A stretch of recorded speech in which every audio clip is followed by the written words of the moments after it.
Today we're going to change out the engine oil on the Mitsubishi Lancer, Razzle Dazzle. This is what's come out of it, which is about a litre short of what it should be, and it's absolutely filthy.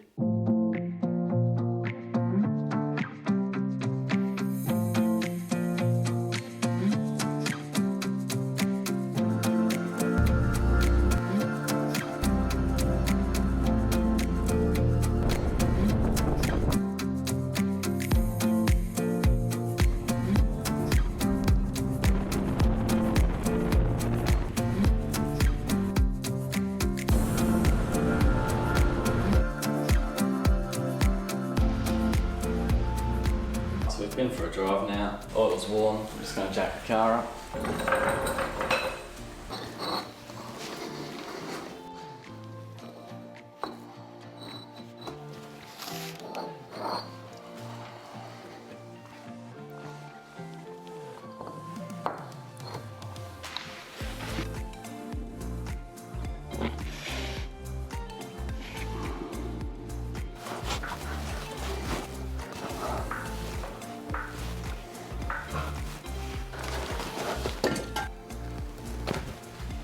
We're just going to do the same thing at the back now. Just get the car nice and level, that'll help the oil drain.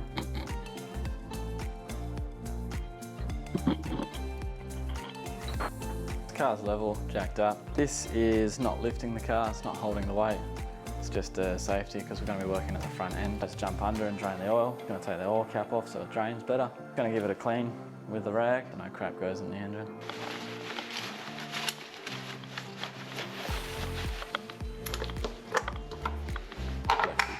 Here's your sump, pretty easy to access. Oil filter just here.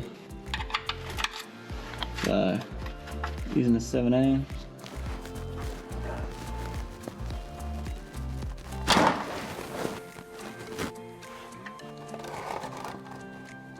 That was way harder than I thought it was going to be. You can let that drain for as long as you like, really.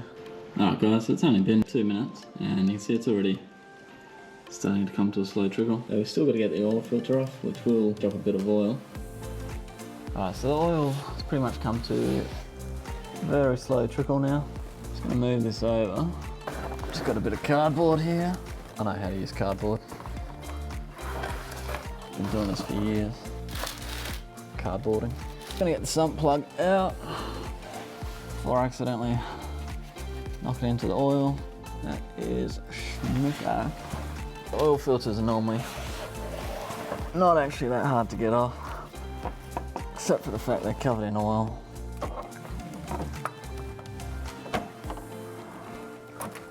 This is a multi-tool, covers a bunch of different sizes, but you can tell it's quite loose.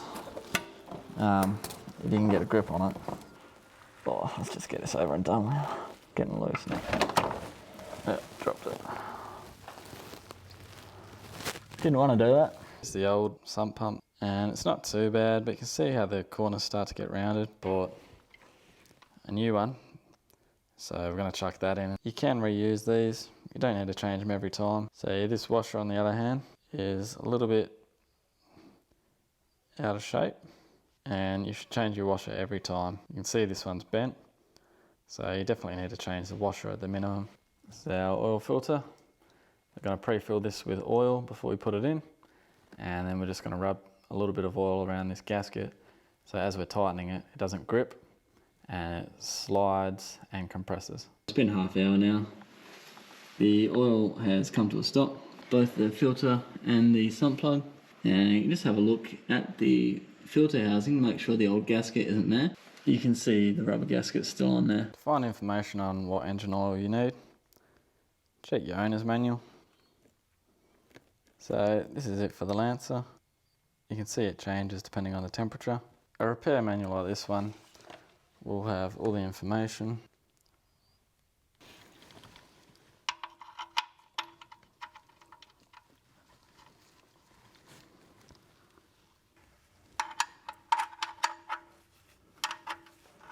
I'm not going to do it as tight as it was last time. This is the engine oil that I've decided to go with.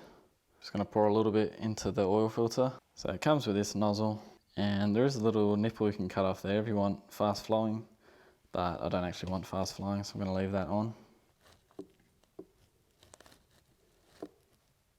Okay, so you might be able to see in there, it's close to the top. We've got some oil, rubbed it around there, just so this doesn't stick and tear to the sealing face. We've got the oil filter here, full of oil, so make sure to keep it level. And we want to keep our gloves clean, as well as the outside of the filter, just to help us tighten it up. You don't need to crank it. You shouldn't have to use these when you're tightening it, unless you've got oil on the outside and you can't grip it, in which case just nip it up. If you've got a clean pair of gloves and no oil on the outside, hand tight.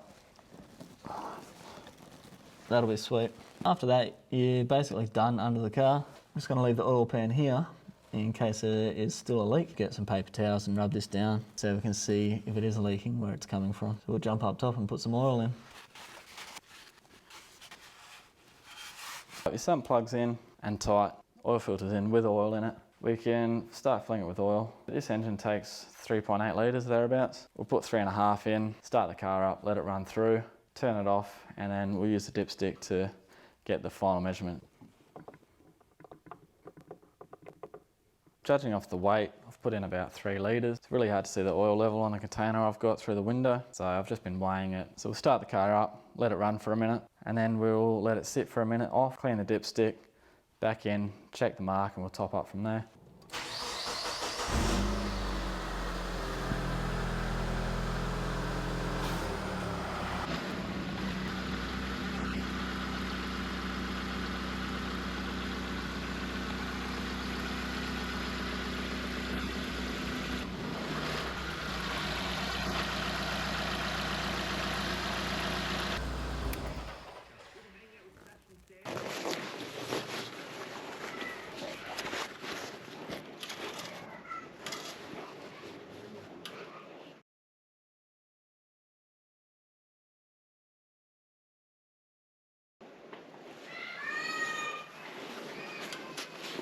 We're all done there. In the end, I had to top it up another 2 times. In between the hatch marks, they say is roughly 1 litre. So we just got to drop the car now in reverse order, starting from the back, chock the wheels, drop the front, and then we'll take it for a spin and do one last check underneath, see if there's any oil leaks.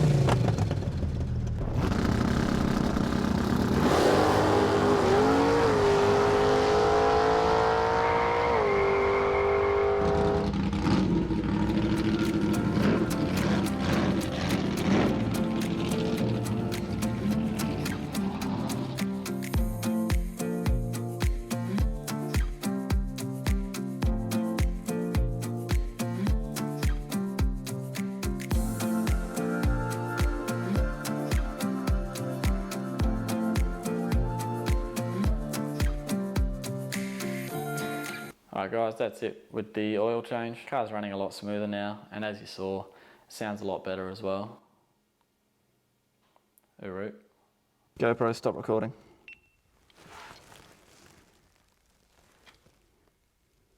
GoPro, stop recording. You weren't recording that whole time.